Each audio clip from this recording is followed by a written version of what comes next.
There were a couple of late additions. I clarified that it's the approval of the February 2024 draft minutes that we'd be approving tonight, and I loaded those into the folder. And I also added under President's Report, setting the date of the annual meeting, and under Executive Committee actions, a matter about Dave being included in the WORT board email and giving speaking privileges.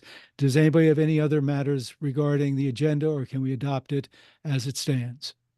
I was just wanted to mention I'd like to have a discussion about moving the time of our meeting and perhaps talking about a hybrid location at the station of where we hold our meetings.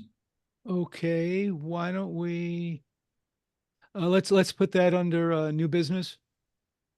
For when setting next meeting or something, yeah. Yeah, let's put on a new business meeting details. Okay, anything else? Okay, then we'll assume it stands as prepared. Approval of the 2024 draft minutes. As I say, they're both in the February and in the March folder. And I think from now on, Dan, you've got a way to like keep them in the folder of the meeting at which we will approve them, not the meeting at which they were done. Okay. Yeah. Okay. Yeah. So like today's ones, hopefully we'll be able to get into the April meeting, the April agenda, the April folder. Yes. Yes, Doug. Yeah, I just had a change to the February minutes, and it was in the section approval of minutes. It still says approval of November minutes, and that should have been the approval of the January 2024 minutes in February. No. Okay. Did you get that, Dan? Yeah. Okay. Okay. So we will make that correction. Thank you for catching that, Doug. Anything else? Is your hand just still up? My hand is just still up. Okay. There we go. There we go. Any other corrections or clarifications on the agenda? Hello, Tanya. Seeing none, they'll stand as correct as submitted. I have received no communications from the public. Moving on to the President's Report, we should set the date of the annual meeting because it affects a couple things. Most notably, it sets a timetable for submission of any suggested changes to the bylaws. I know I'm going to have a couple, other people may, and we'll also need to provide notice to volunteers that they can also submit proposed amendments to the bylaws. We can do it up until our May board.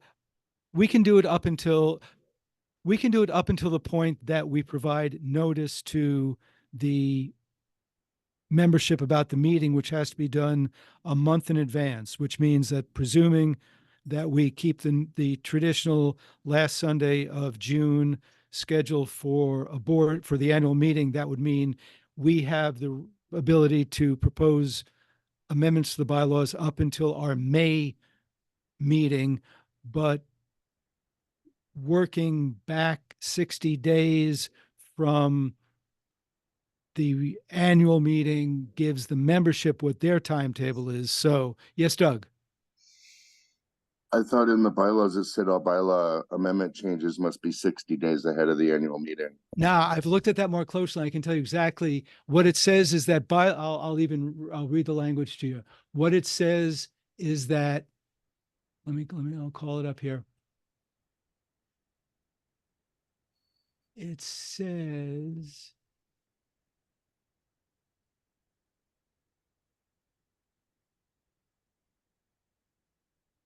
well, what it says is that I'll read you the exact language so there's no confusion about it. That's what I thought first too, but geez, where the heck did it go? Hang on.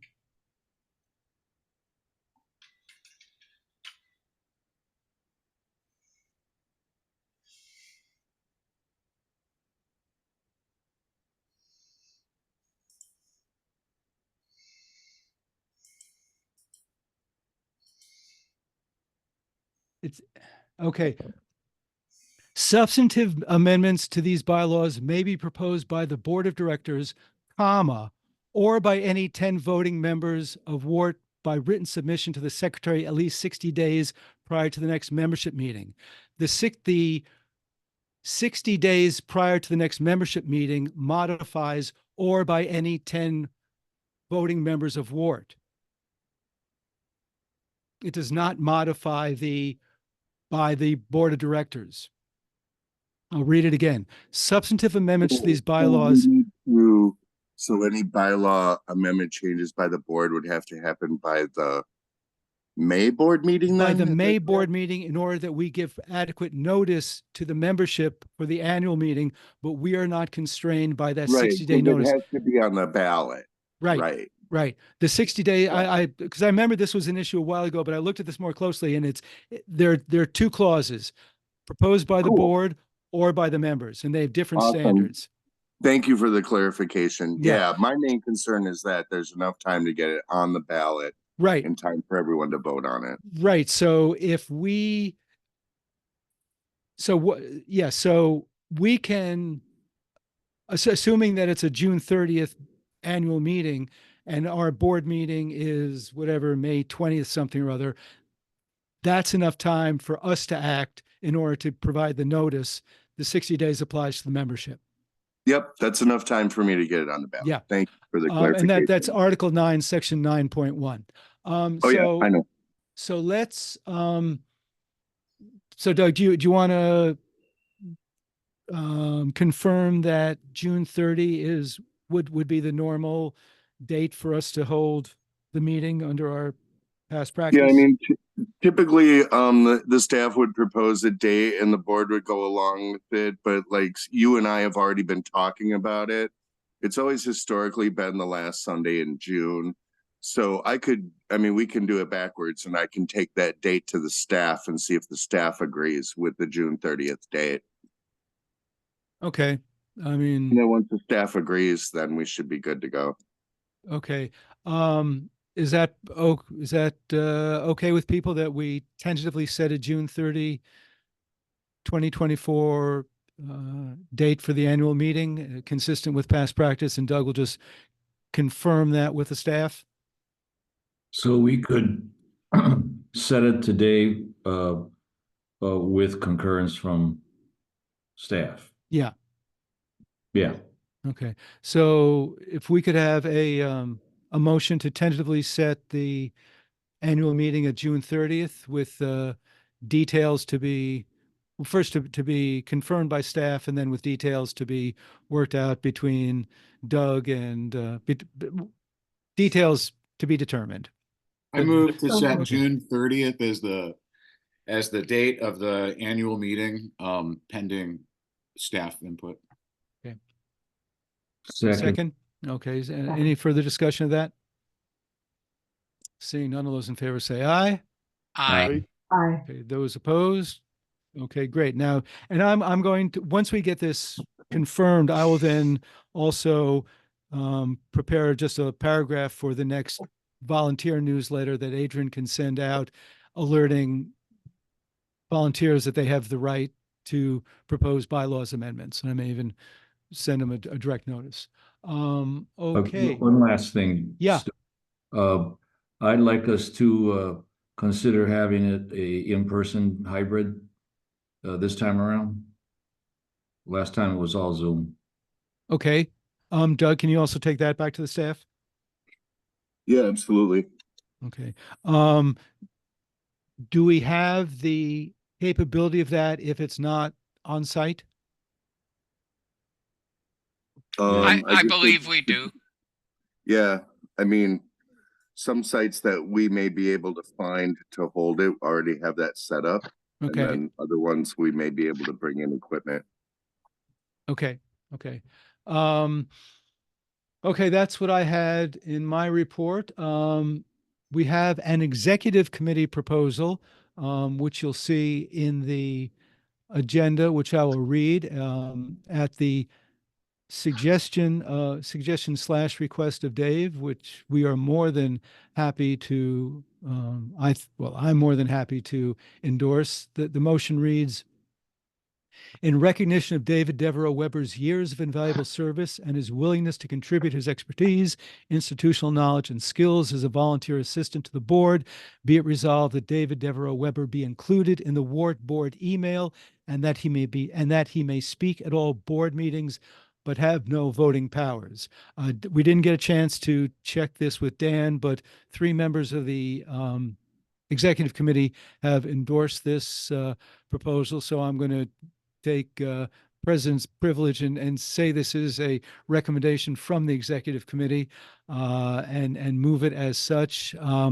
I believe that in order to create an actual named position of president emeritus, that would need to be done by the bylaws, and I'm still drafting an appropriate amendment in that regard because I think we need to define exactly what the process is for designating someone and to define the full extent of the position's privileges. But for the purpose of the next couple of months, I think this resolution would suffice. Yes, Susan. I'm glad you finished that out. I just had a problem with the executive committee deciding that they can confer privileges on people without a bylaws. Well, the executive cannot, but the board can. The board can certainly extend speaking privileges to someone in this regard. This is a motion, not a statement. Yeah, the board certainly has the power to extend speaking privileges to whomever it wants. And that's what this motion does. But in order to have an actual position named as president emeritus, that would need to be done by the bylaws. So are there any questions or comments regarding the motion? So this would then move to the Policy and Bylaws Committee? I don't know what it is that would voted on. I don't know what it is that I don't know what it is that would move. I mean, we're sort of bypassing the policies and bylaws where this would be the policy. The bylaw amendment, yeah, that would go to the bylaws committee, but not this resolution. Yeah, Dean. Yeah, I'm just backing that up. This is not a bylaw recommendation. This is just a board resolution that accepts Dave's offer to assist the board and us being able to take advantage of all the experience that he brings through for WORT. So that's all we're voting on today, folks. There's no bylaw change. Yeah, Dan. Yeah. Similarly to what Dean said, the state code for non-stock companies allows the board to appoint assistants, and that's what we're doing. That's what we're doing for Dave. He's being officially appointed as a agent of the board.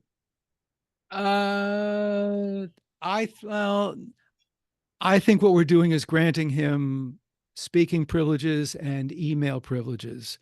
I don't appointing him an agent of the board. That I would take more thought on. What we're doing is what this resolution says is he's on the email, he's on board email, and he has speaking privileges at board meetings. And anything further beyond that, because Dave and I had this discussion a couple of months ago about actually designating him as an assistant. We didn't really finish where that was going.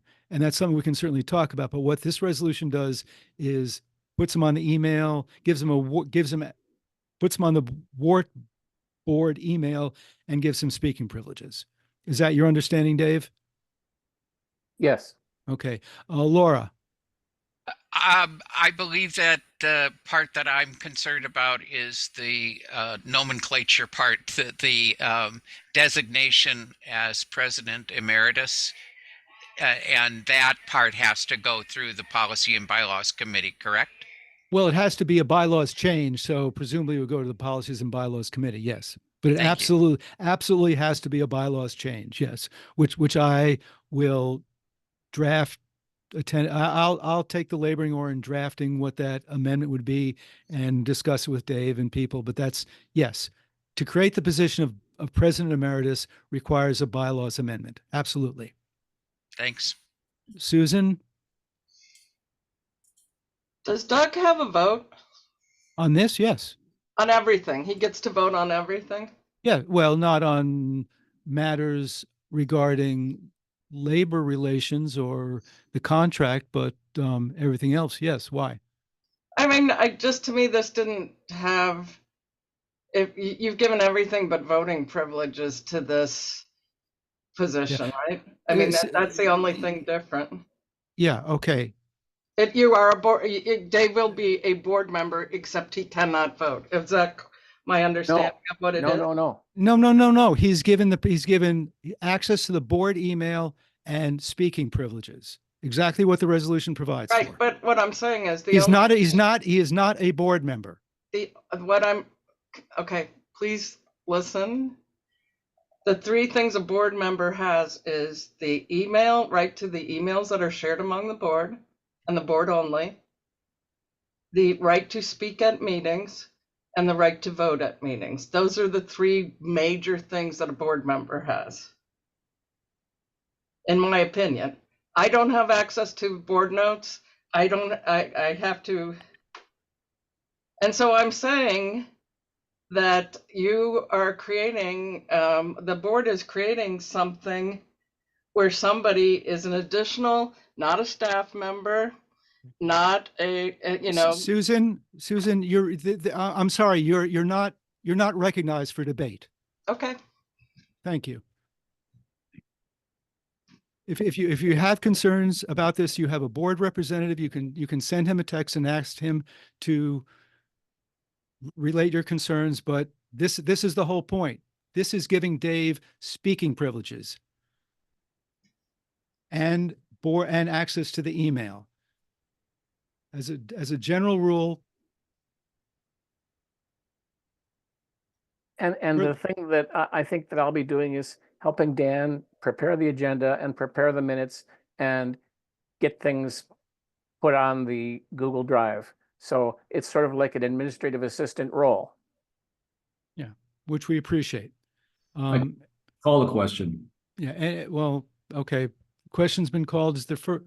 Question's been called to approve the motion that David Devereaux Weber be included in the WORT board email and that he may speak at all board meetings with no voting powers.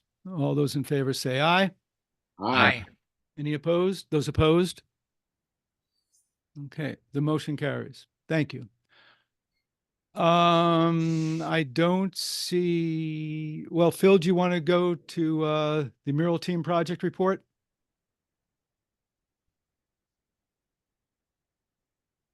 I can. I just want to clarify one thing. Yeah. The last bit about the board president emeritus, was there a motion and did anyone second it? No, Or that's was it- no, the no. question was just called. Or The it doesn't require a motion or anything of the sort. no, the creation of the position of board of a president emeritus has to be done through a bylaws amendment, which can only be done at the annual meeting, which requires protection and money back guarantees. which requires a couple more steps. Exactly. We did not do that tonight. Okay. I just wanted to make sure I understood the process. Yeah. That just took place. The motion was made by the committee, Phil. So Yeah. committee motions do not have to be carried out and seconded within the context of the meeting if it comes from a committee. I hope Thank that you, helps. Doug. That absolutely helps understand. Sorry, I'm my sorry. confusion. I should have clarified that. Thank you, Doug. Okay, Phil, you ready for the mural team report? Yes. I hope everyone's had a chance to review the report I submitted. If you did not get that, let me know and I can make sure that you do have a copy. Very briefly, we sent out, or rather published on the website and publicized via releases to local media and art organizations the call to artists that we prepared, asking for local artists to submit a very brief application, mainly expressing their interest in painting a exterior mural and giving us their examples of their work and a very brief budget. The deadline for submissions is going to be March 25th. The application is available on the website. I did include links to the application and some of the media publicity that this has undertaken in the report that I submitted. Once that report is received, we plan to review applications for minimum qualification, and then discard any that don't meet the bare minimum. And then based on the number of applicants we receive, we plan to proceed with asking finalists to prepare a formal painting artistic proposal and a rather more detailed budgetary breakdown that we will then, to be honest, determine a process for presenting to the wider WORT community of staff and volunteers in order to make a collaborative, community supported decision that we will then be able to present to the board for final approval. Before any painting takes place, we need to continue considerable fundraising based on our initial indications of how much a mural of this type might cost. And that is really the only other thing that I wanted to make clear to everyone. The mural committee is absolutely looking for more participants, and they do not need to be simply from WORT staff or board members. If you know anyone in the community who would be willing to participate in this endeavor, please, by all means, encourage them to get in contact with us. Bill, maybe I was reading more into it than was there, but I got the sense from the report that getting this done in calendar 2024 was not necessarily assured. Did I miss? No, that is absolutely correct. I believe that the discussions that Tom has had very preliminarily, or rather perhaps the information that Tom has available is that painting contractors such as Ayers, who WORT has worked with in the past, may already be booked on their spring and summer jobs, to the point where they would not be available to do the surface preparation, scraping off the old paint, completing any tuck pointing or minor repairs to the brickwork, and then sealing it with a primer that that would then be available for a mural to be applied. And go ahead. Also, along with that there is the ongoing question of raising funds necessary to pay an artist to carry out this work. Did we give any indication to the people who've given us money so far of that this would happen in 2024? I honestly, I was not involved in any of the discussions. None of the people who were had concerns that they had given a firm deadline. And so right now, the mural committee's plan going forward is to simply be upfront about the fact that there are a lot of known unknowns in this process, and we have to be flexible in our timeline in order to move forward. Okay, thanks. Laura? I just wanted to mention that I also saw the mural, the call for artists advertised in an email blast. I think it goes back to Channel 3000, but the word is definitely out. I'm wondering, have you gotten any responses yet from artists?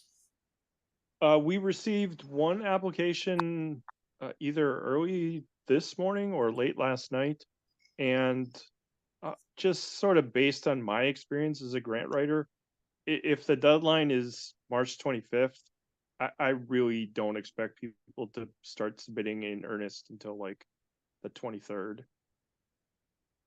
Okay.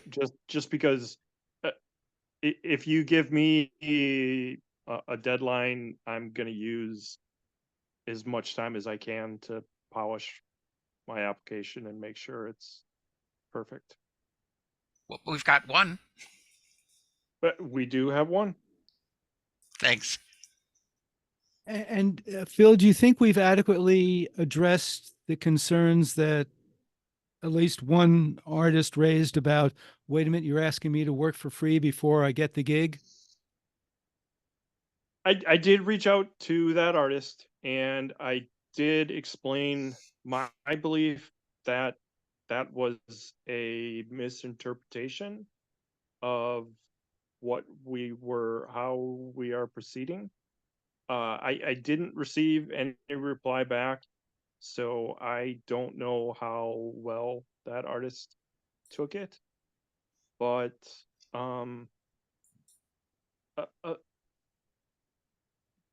ultimately, the mural committee has been as open as we can in asking the WRT community to participate as much as they are willing.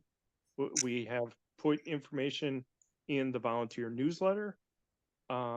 This isn't the first time we've asked for volunteer assistance. And honestly, if this artist felt very strongly about it, he was welcome to participate in the planning process at now going forward, or at any time up until now. So I really don't know how to satisfy people who don't want to be part of the process. Okay, thanks.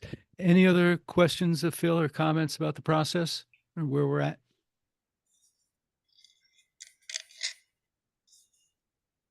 And again, if there's anybody who wants to step up or knows of someone who would want to step up in order to be the local, have someone, you know, in town who's able to marshal this, I'm sure Phil would appreciate the support. Very much so. Okay. Okay, then without objection, we will receive the mural team project report and thank Phil for his continued hard work. Moving on to the treasurer's report. Dean. Okay, nothing of major note to report. The financial statements look healthy. There was a little change in what we looked at as it had mainly recording change that a loss for this month was significantly higher, simply be due to a recording. I don't even want to call it a mistake, just not doing it on timely. has to do with our membership in community shares. The way it's recorded in the financial statements that was corrected and significantly lowered our what we call the loss this month to something way understandable and manageable, simply because of the way we bring in money and the way we spend it. I have not completed all the reconciliations yet, but I again will guarantee that they will be done prior to the audit work that's going to be start in April. So I'm about 75% done. So we'll get them done and in place before audit starts. Audit is moving forward. Our work with numbers for nonprofits has worked out well for us. Increased Mary Joy's knowledge of how to work the books throughout the year so that they're more audit ready and reporting is more clear. I think the use of the charts that she's been supplying and have been helpful to board members to kind of understand where we're at. So that's pretty much it. Just things are moving along okay. Nothing major to report either way. Okay. Yes, Doug. Yeah, and I would just like to dovetail on the end of that. The finance committee, I believe we recommend that we spend another $1,000 next year on numbers for nonprofits, half of the money that we're spending this year.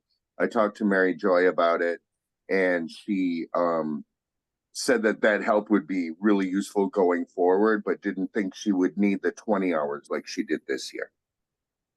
Right. And at Doug's suggestion, I contacted Cass Joy just to get a sense of where we were on the 990, and she told me she's already that the first extension is automatic, and she's aware of the deadline, she's aware of the time frame, and it's under control. Thank you for that, Stu. And one other, following up on what reminded me, at our meeting, I mentioned to Mary Joy, her reports back on working with Nick from Numbers for Nonprofit were very helpful to her, and gave her a lot of new action she can take to speed up her work and make her work more efficient. So I told her that if there's in her work over the next several months, if there's other things she may need some training or guidance that she thinks Nick would be able to supply, to bring it to the finance committee, and we would talk that through and then bring it back here if that's helpful. Anything we can get Mary Joy to make her job easier and more efficient is clearly to all our benefits. Yeah. Okay. Any further questions of Dean regarding the treasurer or finance activities? Seeing none, then the reports and statements will be accepted. Moving on to staff reports. Let's take them in order of the staff who are here. Doug, anything you want to call to our attention regarding your report? Only that we have the Crystal Corner Bar party coming up on April 20th with Ithakar and the Earthlings, who are a local favorite of mine. So I'm really excited about it. So those of you on Facebook, if you have a chance, please go to the event, click interested or going, and share the event with all your friends. That would be really helpful. Actually, even if you're not interested or not going, do that. Do it anyway. I mean, social media is there to be manipulated, so let's do it. Get in the algorithm. It's the algorithm is your friend. Yeah, and that goes for all WORT posts. That goes for the news posts. That goes for any post we put out there. Absolutely. Like those posts, share those posts, because that really gets us out there. Thank you. And if you're on Facebook, follow Ralph, because Ralph posts all the time, and just like and share what Ralph posts, and you'll be doing good work. Because we're already getting inquiries about WORT stock. So I mean, it's in people's mind. We got to just over 900 people have responded to the event, and the press release hasn't even gone out yet. So it's really exciting. So we just got to hope for good weather. Susan, anything you want to call to our attention? And I just want to apologize if I sounded short when I apology earlier. accepted. I just want to make clear. Yeah. I feel that you and the whole board tolerate my questions and stuff when you really don't have to. So I'm appreciative anytime, and anytime you want to cut me off, I'm fine with that. I don't take it personally. I shouldn't have sounded so short about it. Anything about your report? I do want to say real quick a couple of things. First of all, if I missed anyone else, I'm sorry, but I know that Tanya came in and answered phones for us. I think she's the only board member that did that when we were having quite a hard time getting people in here. If anyone did, I'm sorry. I'm sorry. But I just wanted to extend a big thank you for her for really helping us out in places where we really needed some help. So thank you very much, Tanya. I really appreciate that. I did want to very briefly speak, because I still think there's a couple of board members that don't understand the difference. So really quickly, cost accounting is when money goes in or out. Accrual accounting, which is what we switched to, is when someone makes a promise to pay us. So CSW promised to pay us $17,800 over 6 payments this year. But under accrual accounting, as soon as they made that promise for the $17,800, it gets entered in our books as if we have the money. So you've got bank statements that say whether we really have the money, and then our profit and loss. So when the pledge drive, I give her a number. I gave her a number. I'm going to give her a number at the end of this week. It's probably going to be about 98,000. And that's the total of pledges and donations. We're not going to get all those pledges. We know we won't. We never get 100%, but it'll be entered in the books as that, and then it'll be taken off as bad debt a year from now. So just so you guys understand, that was what the problem was that the CSW 17,800 had been entered last year at this time as an accrual. This year it didn't get entered, so it looked like we had less money than we did, when both times it's really just an accounting figment as far as I'm concerned, because I'm used to just figuring on the real money. So that's just a very short explanation of accrual versus cost. The pledge drive had a hard row, because last year we had a number, the winter pledge drive last year and in previous years before, I don't know, global warming, some oddity, is always very cold and snowy, and people are in their houses or in their cars going somewhere. And this year we had 6 days where it was over 60 degrees during the pledge drive, and over 60 degrees in late February and March is extremely hard to compete with. So I'm really impressed that our host did a really fantastic job of battling something that is really dreaded, which is good weather. That is one of the most dreaded things in pledge drives. Like I said, we got found 2 donors who were willing to do a combined 5,500 in challenge grants. Those were met and exceeded.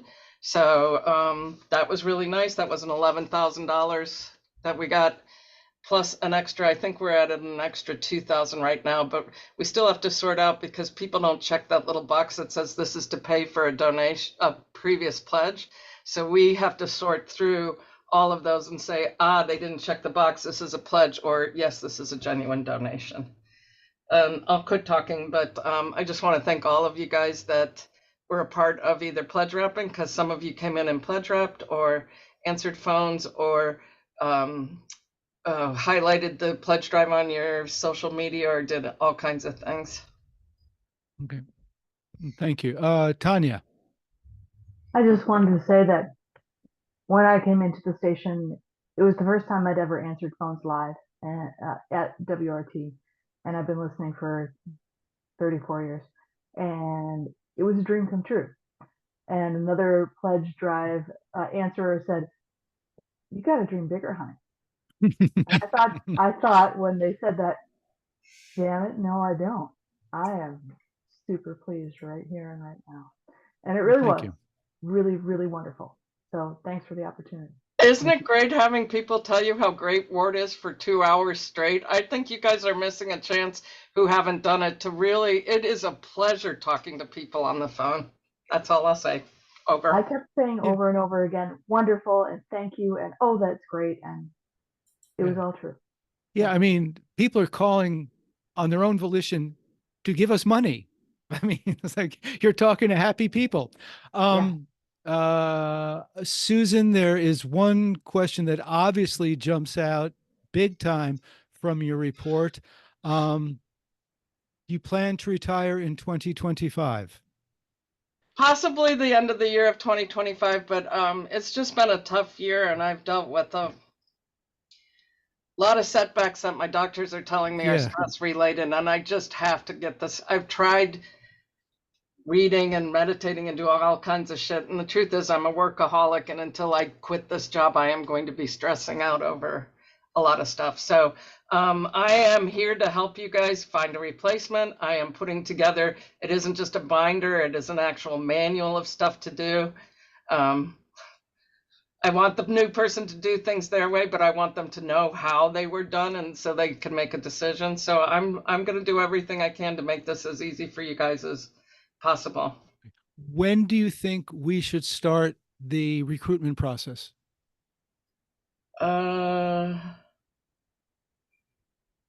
Tanya seems to be indicating now. How long do you think you want to have someone train with me and overlap? Tanya, you're the professional here. What's your sense? At least 3 months. 3 months of shadowing? At least, yeah. Okay. We've never done that, just so you know, Tanya. Most people here, I had 2 weeks. Yeah. And how good was that? It was, well, I started with my first day was the first day of a pledge drive. It was horrible. Exactly. We don't want to do that to somebody. And WORT is such a special creature that we need somebody who can take the reins from you. I will say, Tanya, if it is someone who has done radio fundraising, they would need less than 3 months. Totally. But if they've done any other kind of fundraising that isn't this, I would say 2 to 3 months. Someone who has a lot of experience with fundraising, I would say 2 months. If we're getting someone that doesn't have a whole lot, it might need more, but I would flex to what you guys needed. And if it was just a half, 20 hours a week or 10, I could do that too. Okay. Well, Susan, I mean, do you have a sense of I think it's going to be, I'm trying to make it I'm trying to pick a date that is easy for them to step into. That's what I'm trying to figure out for next year. And next year is the 50th anniversary, and I have a ton of stuff on the schedule, so that's making it a little difficult for the stuff that I wanted to do. But if I had to pick it, I would like to go maybe right through the end of the year. Okay. So I help them right through December, and then get them ready, just make sure everything's kind of plotted in place for the first drive of 2026. Okay, so we should be, so working back, we should have a candidate identified by mid to late fall. I would say, yeah. Okay, so personnel will work back, we'll work with you working back from that to get a position description drafted and figure out when to start advertising. But okay, so that's a date we can now work with and plan around. So thank you for that. Dean. Yeah. Even if it was January 25, this gives us, the personnel committee, enough time to set up a good plan prior to, with this, we have enough notice now to set up the plan. And then Susan, whenever you hit on the actual date, then that will start our timeline. But, well, I don't want to be here after December 31st of 2025. Well, That's the absolute Yeah. last date. But when Yeah. you hit the real date, then that's when the timeline of the process we create will start. So we're gonna need, 4 or 5, 3-month notice. When you finally say, hey, here's my date. If it ends up being December 31, we have plenty of time to set up a real good plan. And then implement it when you give us a couple month notice, and then we should be fine in starting the process immediately. We'll be ready to go and match up with your needs and match up with our needs. I've had experience with a transition plan that we started planning 2 years out. This was for a little different executive director, total overall position, but this one is so key to us that a proper changeover should go good. And we learned about, kind of like the last one, the staff we got the no recent hires we got were really good, but the transition wasn't as good as we'd like it. So this one will have to have no blip along the way. When a new person is there by themselves, they'll have plenty of opportunity, everything that we need to make this smooth as possible, and with so much prior notice. And then when you finally say, here's my day, give us, at least try to give us 90 days if you can. But 60 days, I think we'll be all right. But anyway, we can get that. We can get to that. But so anyway, that's the process I think we should shoot for. No, it's gotta be more than that, because we need to have somebody identified to shadow her for 2 or 3 months. So we have, right. Yeah. I mean, and I think we've got a date. I mean, right. we're working back from 12/31/70, Right. 25. That's why I feel I've given you the date. The date is 12/31/2025. Yeah. Whatever you do, if you decide you don't want me there that long, then it's earlier. If you decide you want me as long as you can have me training with people, that's great. It's all up to you. And I do want to say right now, I care about WORT. If I'm done on the 31st and the new person wants to contact me for anything, I am at their complete disposal. It's just not on my neck anymore trying to raise the money. Yeah. I think we've got a date where we'll work back from that. Doug. Great. Doug. Yeah, I just wanted to put out there for newer board members that there is a complete set of hiring guidelines that are outlined, and it does involve a hiring committee that's made up of board members, staff members, and general volunteers. So the personnel committee is not really tasked with doing the hiring, but just making sure that the job description is up to date, that the schedule is laid out for when they want the hire to happen. And then we as a board formulate and approve the members of the committee.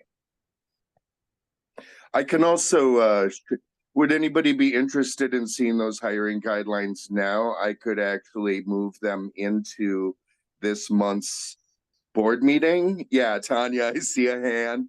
So yeah, I'll definitely put that in this month's meeting folder in the Google Drive, so that if you are interested in being on the hiring committee for the position, definitely we need some good people on the hiring committee, because this position that Susan holds is vital to the station. Yeah. So thank you.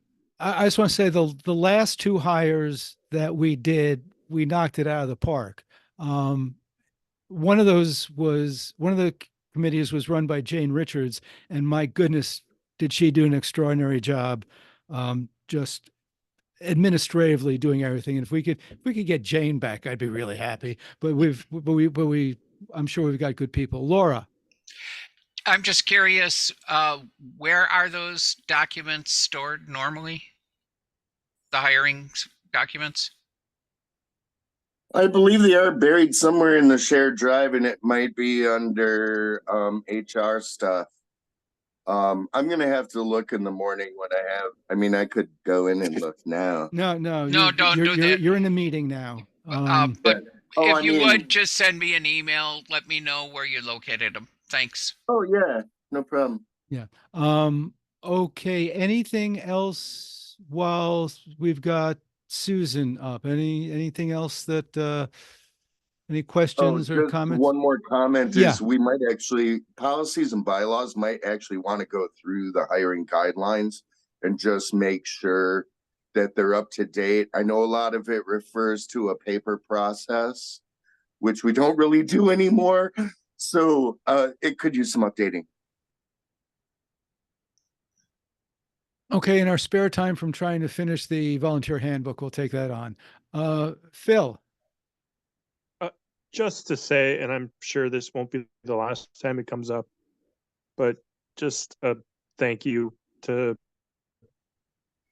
Susan for everything that you do and have done. That's all. Thank you, Phil. Thank you, for Phil. noting. Okay, if there are no further questions or comments regarding Susan's report, that will be stand as submitted. I see Shali is among us. Shali, anything you want to call to our attention regarding your report? I'm okay. Yes. Okay. It all looks good. All looks good. So that's the report then. Can I ask Shali a question? Sure. I've been kind of lurking on the archiving email list, and there was an issue that came up this last month. I'm not sure if this is under your direct purview, Shali, but let me know. It was about some jazz recordings that we sold. Do you want to fill us in on that? To correct you, a WORT volunteer sold this. I didn't know about it until after, and then brought it to the staff, and which has since launched all sorts of discussions about inventory and assets. I would say perhaps Doug should be the person to speak. Other colleagues of mine approved this, and then later went to the staff because we sort of disagree about the appropriateness of that. But I will say it all comes from good intentions and our ongoing struggle prompted by several things, mostly the journalism project, but also the archiving committee that I am one of many staff members on, as we kind of grapple with the stuff that we have and space limitations. So I'll defer to Doug for the rest. Sure, and just to give a quick synopsis of where we are with the results at this point, is Susan is working on crafting policies for both fixed asset inventories and general inventories of things that are not included in fixed assets. Fixed assets are expensive things that get depreciated over time. A regular inventory is normal items of value that aren't necessarily fixed assets, but we want to start keeping track of, because the auditors said, now that you're cleaning everything out, you know that what you have, we would like a list of that. So they don't include consumables or things like that, but definitely they'd like to see an inventory of all our equipment. And things like pledge drive items that didn't get picked up because they are things of value that we can resell. So that's where we are with that. I expect a policy to come before the board from the staff regarding inventory. It would be a thing that we would take care of mostly annually. We're talking about a shared Google Doc where staff would be able to inventory their own departments. That way we would be in a shared file that Mary Joy would have access to and could provide to auditors upon request. So we do have a procedure in the works. We're working out the details of it, but that's where it stands now. And in the immediate short term, to answer Laura's question, that has stopped. So that volunteer is no longer doing that and has apologized for being a little zealous, I think. Yeah, I mean, But the I other think side of there's, it is crafting the policy for sale of WORT items that, you know, you need approval for that. You can't just go selling off WORT stuff and saying, here, WORT, here's the money. We need an approval process there because we need a system of receipts, accountability, all of that. So, but it is all coming from a very good place of like volunteering a lot of time in this project. And absolutely. so, you know, there is staff oversight. I think the staff oversight, we were maybe a little confused about for a second there about what maybe needed to be consulted with among other staff members, but yeah, all is good. I have a couple questions. Who specifically is oversight for the archiving project? Well, I mean, again, if you'd like us to talk about that at the staff meeting, we can. I started it and then asked Tom and Aaron to be on it. And so I guess the three of us, but usually when certain volunteers are here, I am busy and cannot get away to answer questions that don't have an immediate deadline. So I think sometimes day-to-day decisions go to Aaron, Tom, And we work collaboratively. just to clarify for people who aren't in the loop on this, it concerned the sale of recordings that WORT really didn't own the rights to. And that was where my concern arose. Yep.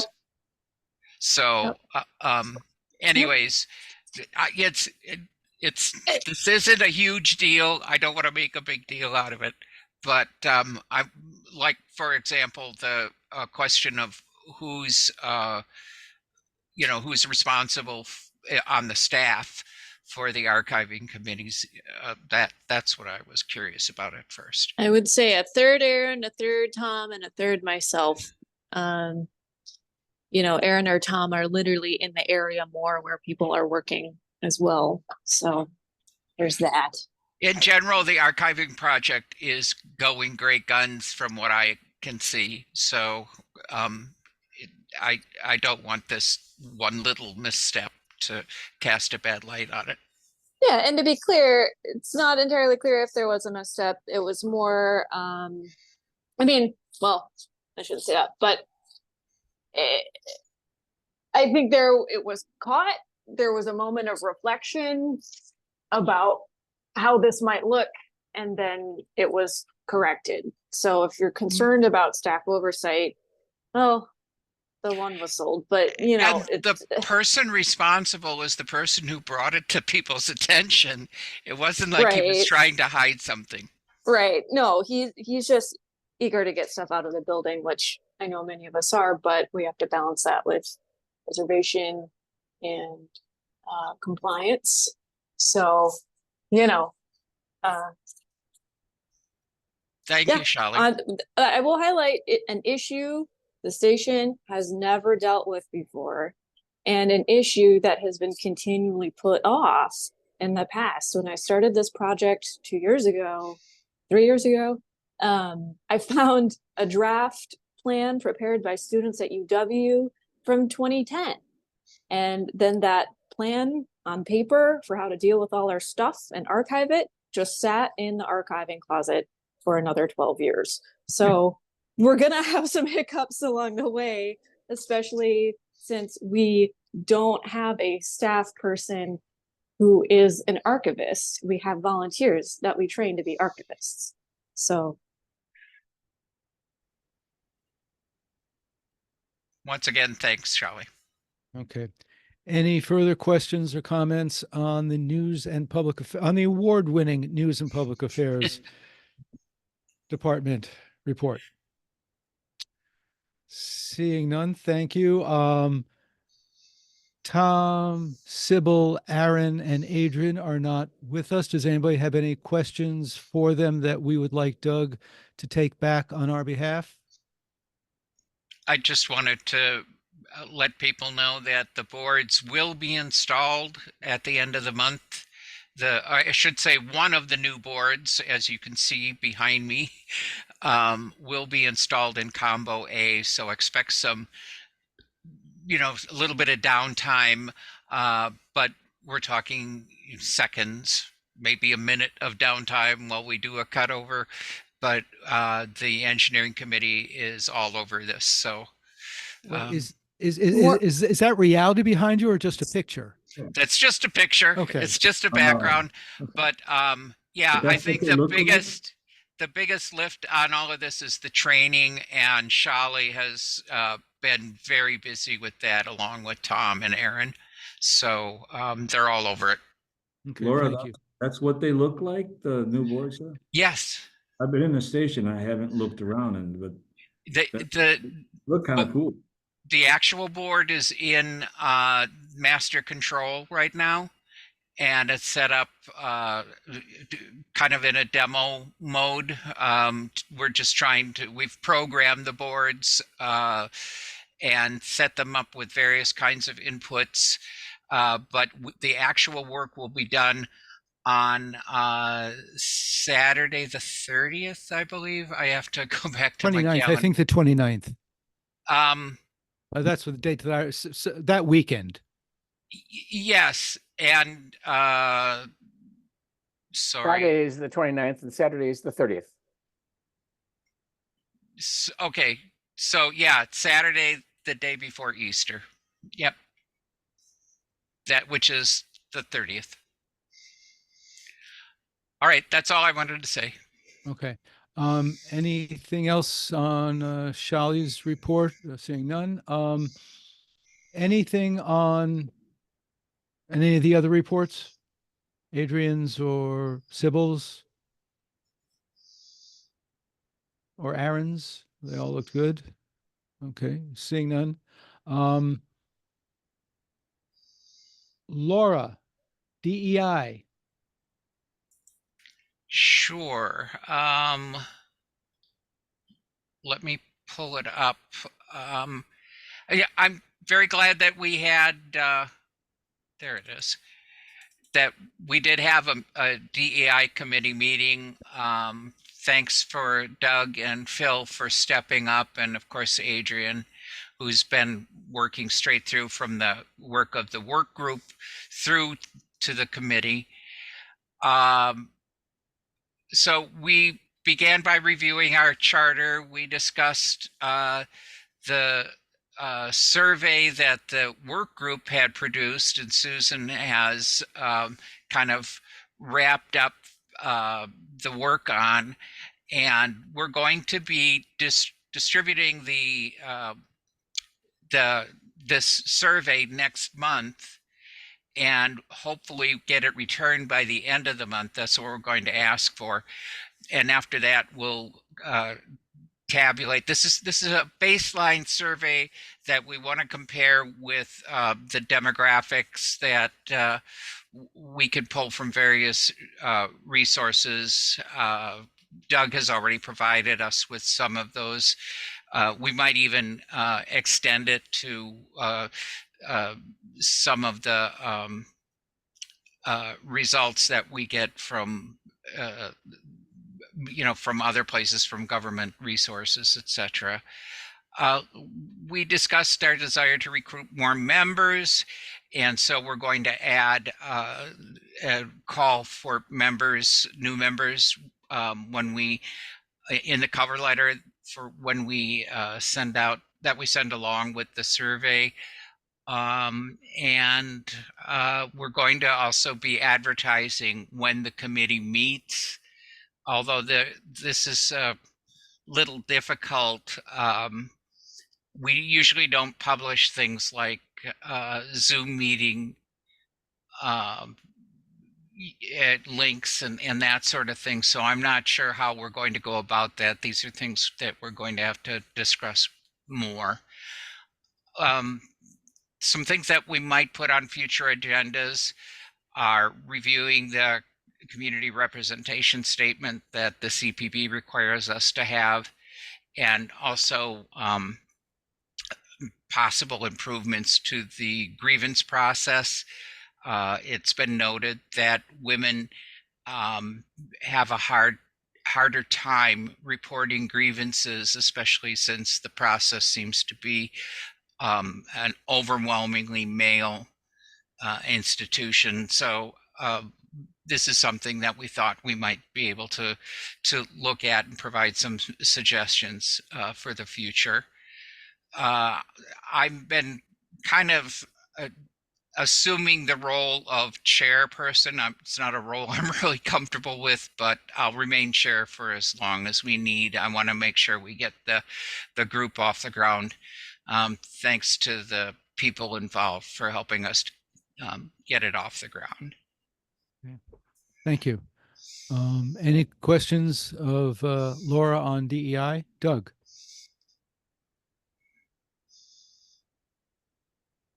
Doug, you're muted. Me. Oh, it scrolled across and then I couldn't see my unmute button anymore. Yeah. Oh, cell phones. Anyway, yeah, just a couple of things. Right now, our regular scheduled meetings for DEI are the first Monday of the month, 7 p.m. Yeah. And for right now, I have Laura's email in the web calendar posting as the contact to receive the Zoom link. Much like the board meeting, I think it's important that we not publish the link on the website, but have a contact email to get the link. And Laura, if you like, we could discuss at the meeting if you want to be that point of contact or if you'd rather somebody else be. Okay? Okay, yeah, I just didn't know that was the process. I'll probably discuss that with you, just so I'm aware of all the implications of that. Okay, sounds good. Thanks. Okay. Thank you, Doug and Laura. If there's nothing else on DEI, the other committee reports, please, policies and bylaws has been meeting. We met again today for 2 hours. We are inching closer and closer to getting this done. We're not quite there yet, but we have a target date. We want to get this done calendar 2024 with time for volunteers to review and reflect and comment on it before we formally publish it.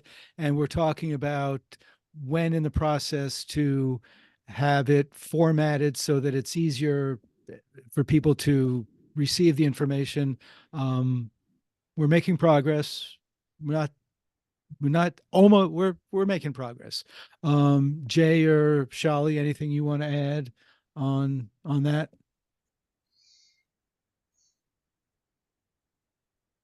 No, that about sums it Okay. up. I agree. Okay.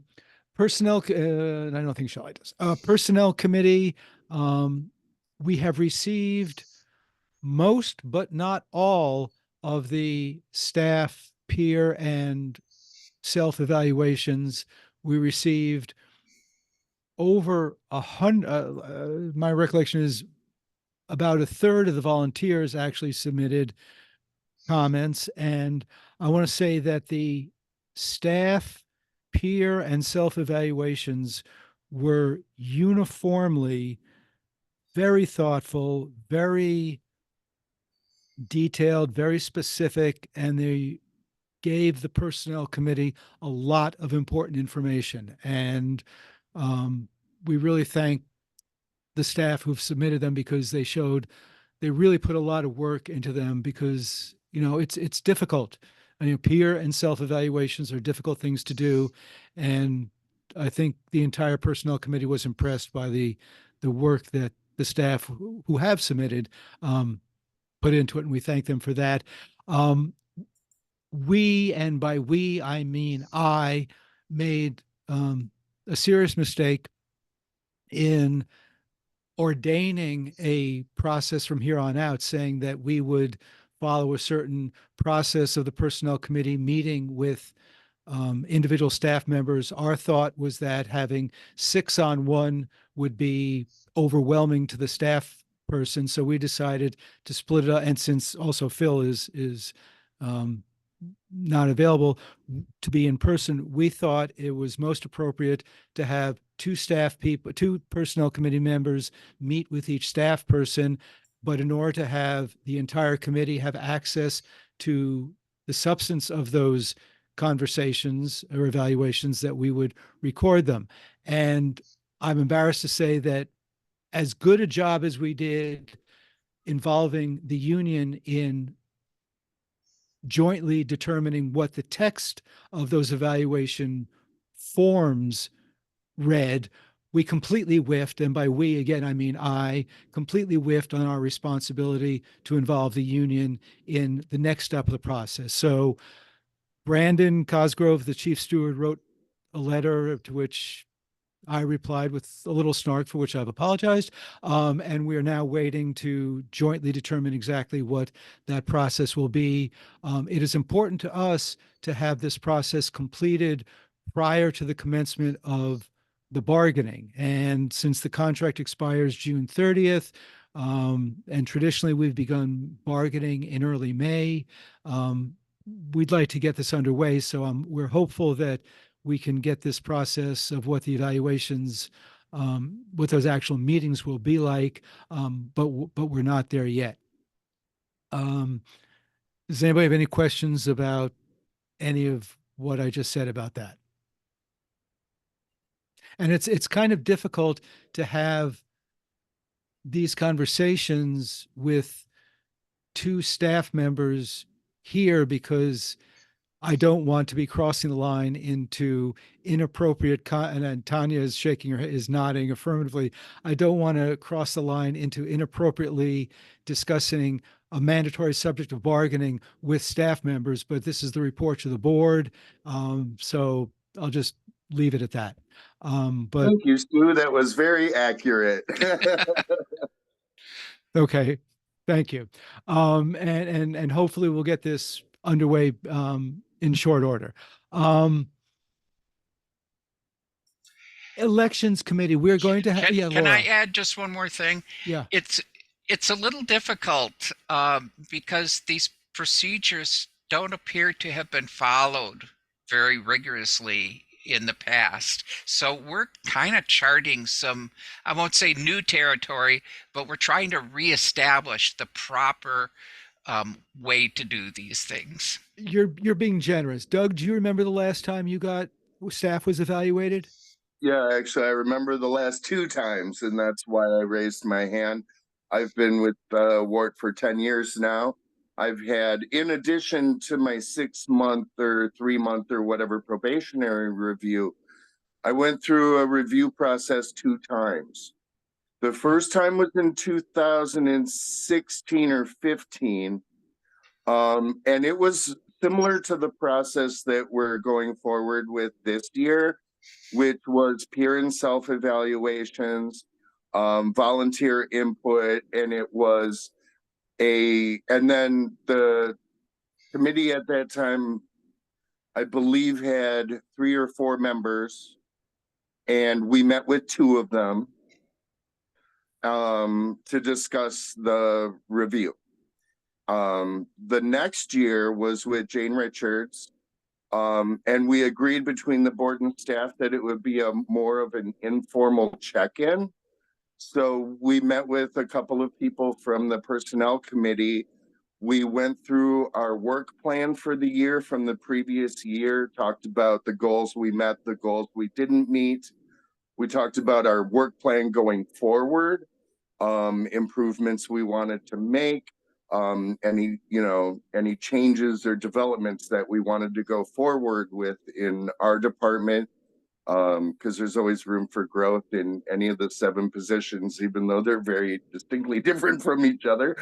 But yeah, so I've been through 2 different kinds. One was formal, one was informal. So I don't know. I don't know which was more valuable.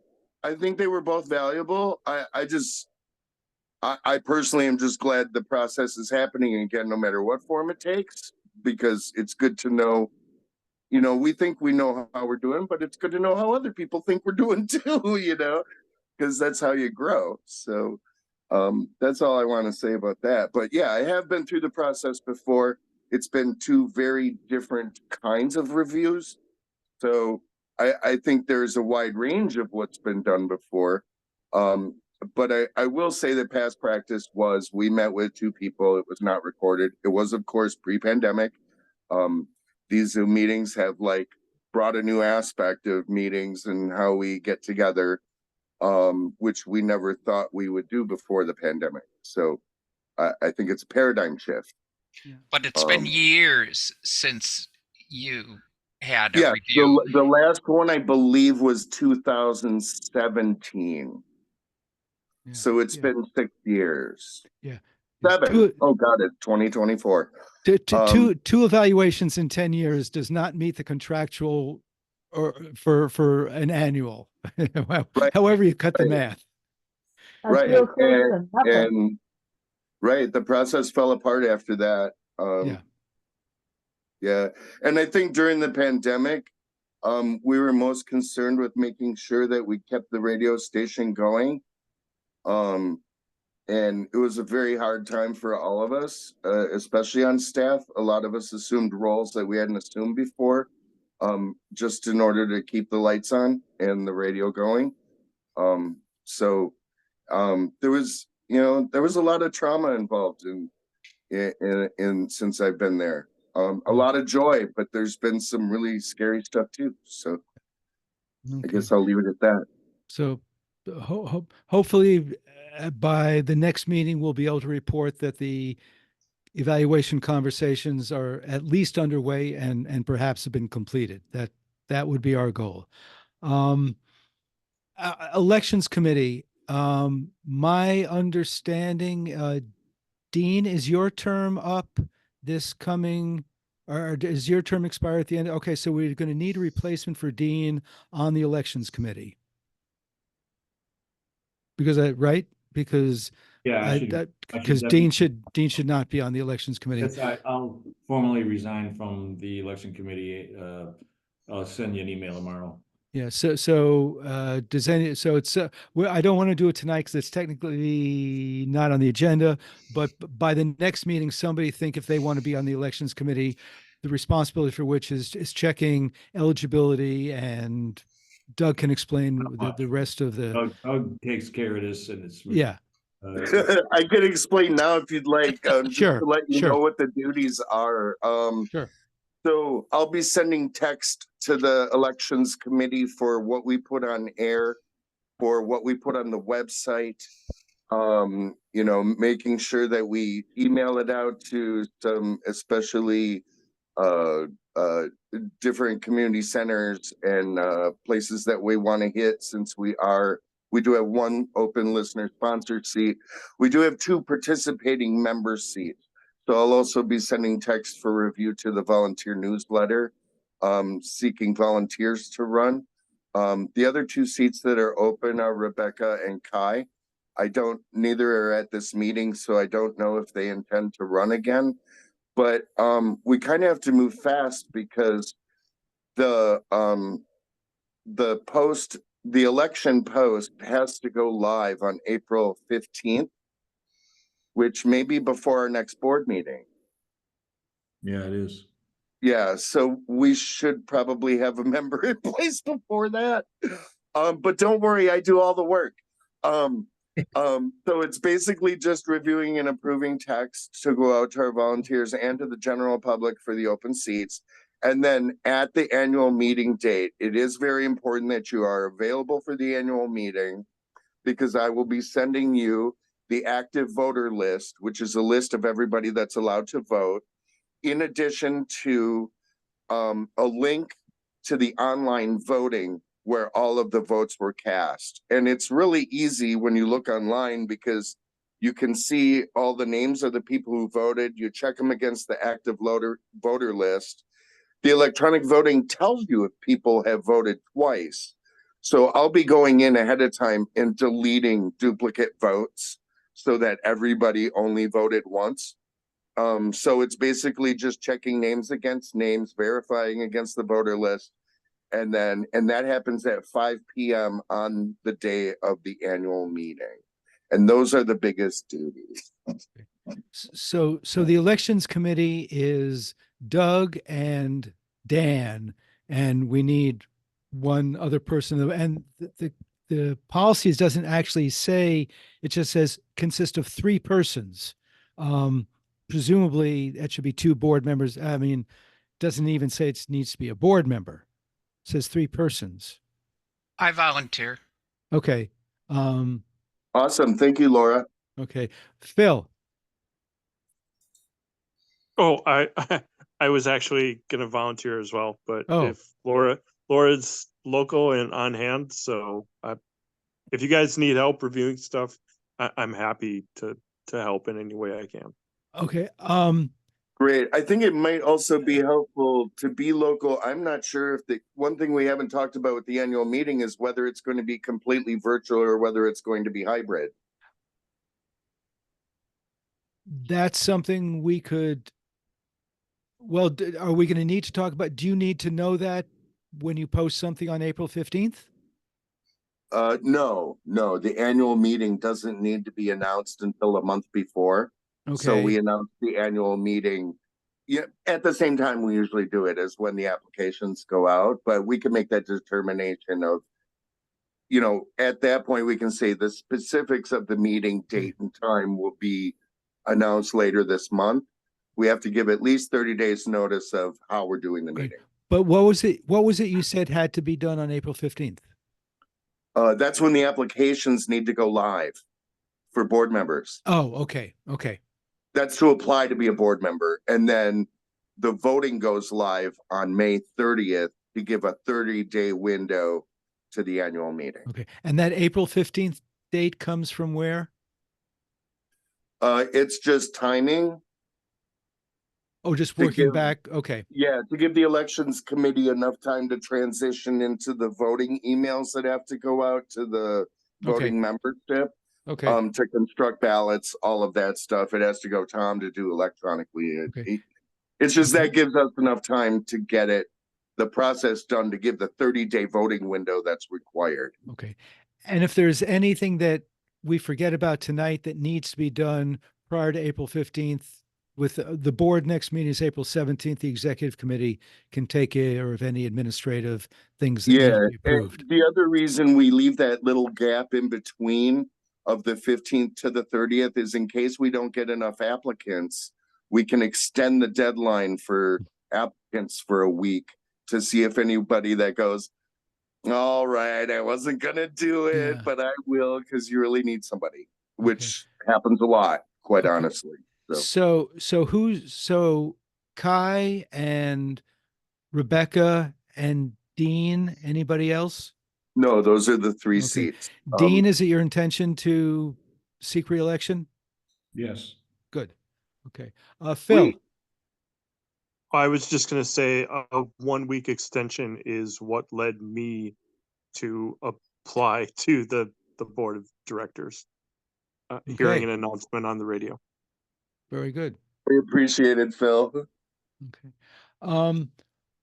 If there's, do we have a CAB? Okay, so I think that's it on elections. Do we have a CAB report? Yeah, but unfortunately, meeting was canceled. Okay. We've already had the mural report. I don't think we have anything new to discuss on the board staff retreat. Why don't we segue into Dean's request for a discussion about meeting details and whether or not we're going to start having hybrid meetings. Well, first one would be a little simpler. I would like to move the time up at least an hour to 6 o'clock for our meetings. And actually, I would even prefer a working day time for our meetings. I've had several meetings. I've worked with consultants when I ran a program that really said the best practice would be to try to have a meeting during the day. And we ended up doing a 7:30 meeting. So I would like to open up the discussion about at least perhaps moving it up to 6 o'clock, or even perhaps trying to, if it's 7:30 is doable for people, or sometime during the day. What do people feel about that? I'm confused that your alternates are either make it an hour earlier or a half hour later. No, I'm talking about 7:30 in the morning. Oh, that's not going to happen. 10 o'clock, noon, 1. I I don't know. I just want to hear what people. Phil and then Laura. My question was actually, I just wanted to double check that the board staff date had been confirmed. I don't remember. Yeah, the board staff retreat. Oh, no, it has not. That's I see. because we didn't get it. We didn't get enough people. We didn't get a full complement of people saying they were available on the date that Jeff Burkhart was available. He is now no longer available. So we're back to the starting block. So that's why there's nothing really to talk about regarding that, because we didn't get the date. Laura? Well, does this mean that the staff retreat is probably pushed back till after the annual meeting?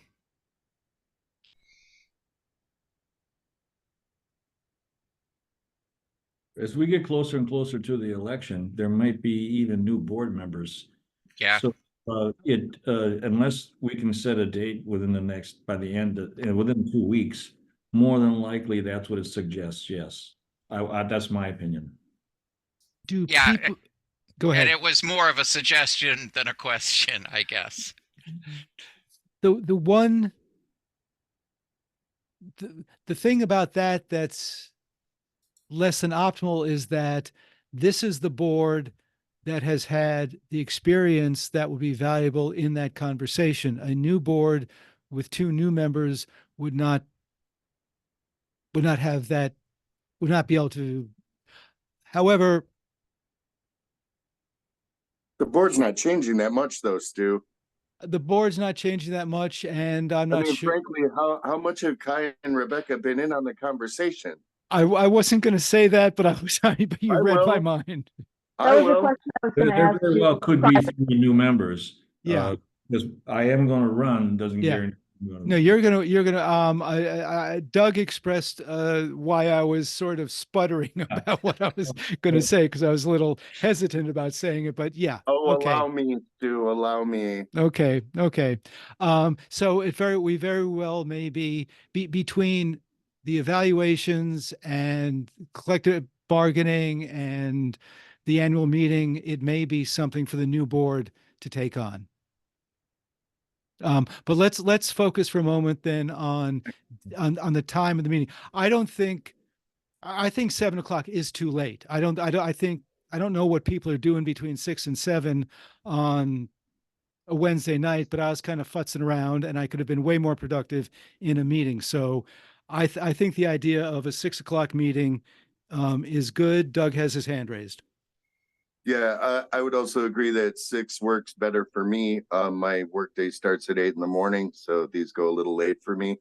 But I would also caution against doing a daytime meeting during work hours, because although we don't get a lot, it does discourage community participation in our meetings. Right, and it also takes you away from your job. That's true too. Yeah, no, I agree with everything you said. Is there anybody who has an objection to moving it to 6 o'clock? I'm seeing I think we may have consensus. Okay, Dean, you got it. We're gonna, starting when it got really warm, all of a sudden, Yeah. for the 2nd year in a row, I got overwhelmed with allergies, and this time of night I'm getting foggy as hell. 6 o'clock. We're henceforth the meetings will be 6 o'clock. Let's have You're a motion. talking about the board meetings, correct? Yeah. Okay. Let's have a motion on that to make it official. Dean moves 6 o'clock for our board meetings. Who's going to second that? Seconded. Seconded by Tanya. Any discussion? Seeing none, all those in favor say aye. Aye. Those opposed, like sign. Okay, good work, Dean. I'll make sure that the website calendar is changed, as well as the on-air announcements going forward Okay. from April on. Now we need to address the question of hybrid meetings. Yeah, I also was thinking about this at the finance committee.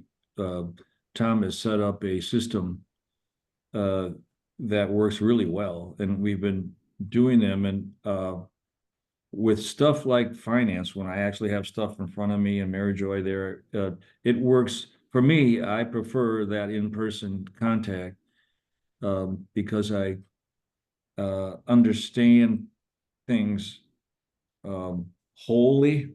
I have to watch people, how they say things before I really get it as well as I should. And I had a lot of years of experience of doing that, and I prefer that. So this is okay, but it's not as good. I prefer in-person meetings. So there is a system that works well in the same room that where we used to have all our board meetings.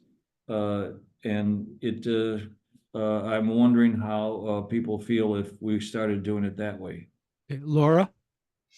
The engineering committee had its meeting this month in a hybrid situation in the music library, and it worked really well.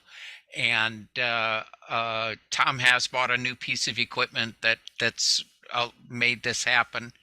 I'd also like to see the annual meeting live. I don't, there are some of the people on the board that I haven't met yet.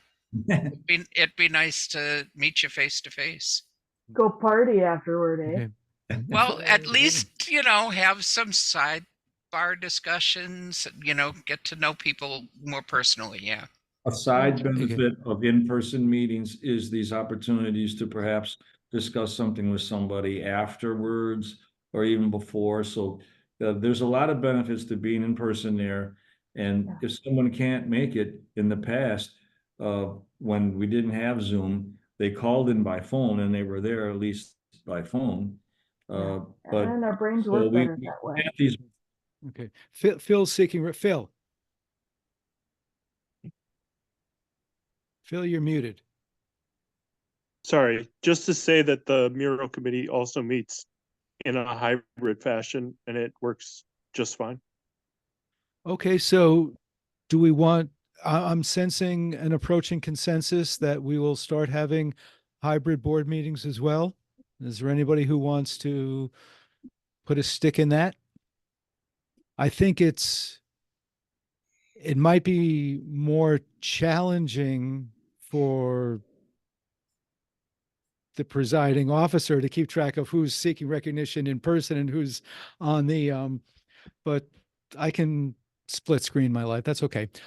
So is there a motion to start hybrid meetings effective with the May meeting? So moved. Second. Okay, further discussion. Wait, wouldn't it be April? Oh, I'm sorry. Yeah, April, I usually live in the past. Now I'm living in the future. Who knew? Put it start April. April. So the next meeting of the April 17th meeting will be at 6 o'clock as a hybrid meeting in the Vinyl Library. And those,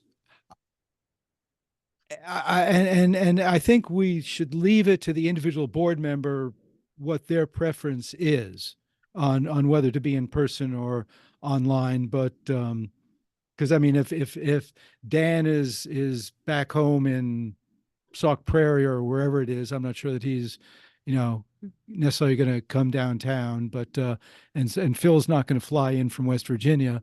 But I think people will participate as their situation dictates and as they feel appropriate.